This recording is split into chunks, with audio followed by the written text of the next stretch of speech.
All right, hello everybody. This is Mike Ward from the Village Runner and Darren Griffith from the Village Runner. Morning, guys.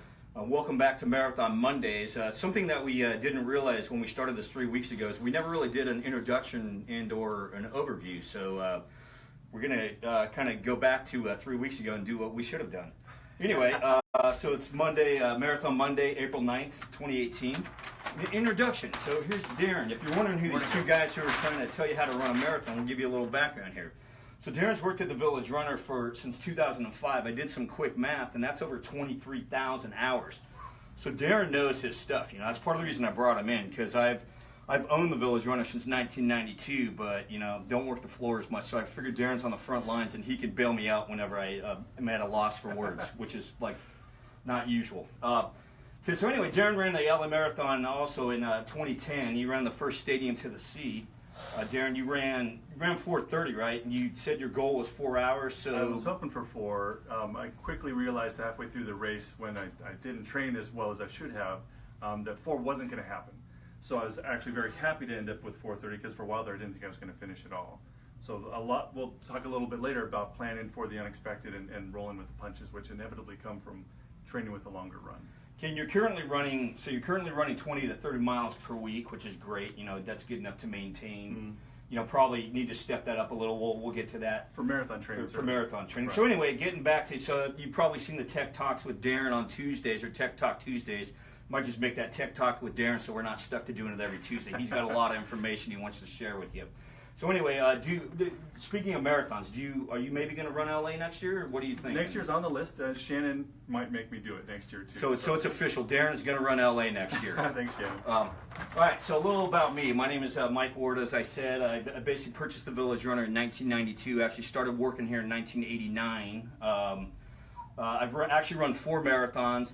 3 that I would consider very successful, 1 that was not so successful. And what I mean by success, we'll get to that later, but it's setting a realistic goal and actually hitting that goal. 1, went by about halfway through, and it just ended up not so great. I'm currently running 25 to 35 miles a week, and basically my goal for 2018 is to run a marathon. I was thinking October, but I might have to adjust that and run December. I had seen a bit of a setback the last week or two. Anyway, so back to the overview, or where we should have started in the first place. Tips for running your fastest marathon ever. And it's easy if you've never run a marathon. Just finish and you're there. You've run your fastest marathon ever. Yep. So anyway, we have about 5 or 6 things that we're going to just list off, and then we're going to, over the weeks, we're going to review them. Anyway, so number 1 is proper running gear. Shoes, apparel, accessories, moisture management, socks, and body glide. We'll go a little more into detail on that, and that's where Darren's really going to come in handy to, like all the stuff that we sell at the store here, let you know. So we already did, in week 2, we had the 30 packs of beer, talking about the lose weight, diet, hydration, reduce alcohol consumption, all that good stuff. The 2.7 seconds per pound per mile, really important. I've got to drop about 30 if I seriously want to run a marathon. Darren, you need to drop like 5 maybe. Yeah, right. Yeah. Yeah. So anyway, so number 3 is set a realistic goal and adjust. The adjust accordingly, I think, is good too, because I just set a goal that I don't think was so realistic. So I'm probably by the time we get to that, I'll explain what I've had to do to adjust. Number 4 is increase your mileage. Proceed with caution.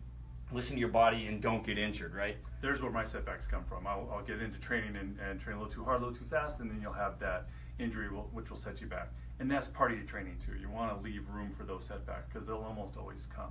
So and that's where I recently just got in a little bit of trouble myself. I went from like 20 miles a week to almost hitting 40 miles a week very quickly, and then I had to take 2 weeks off before I severed my Achilles tendon. Yeah. Okay. Anyway, number 5 is train with a running group or a friend. That gives you motivation and accountability. I know Darren added that. I trained with a group last time around with a group called Club Ed.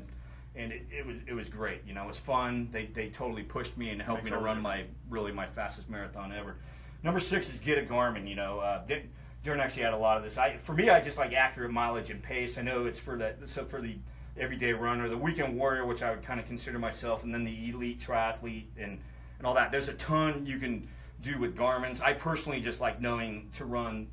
For me, it's just knowing my pace and knowing an accurate distance. Nothing like running. That 7-mile run at record pace and coming to find out it was 6.5. Right. Yeah.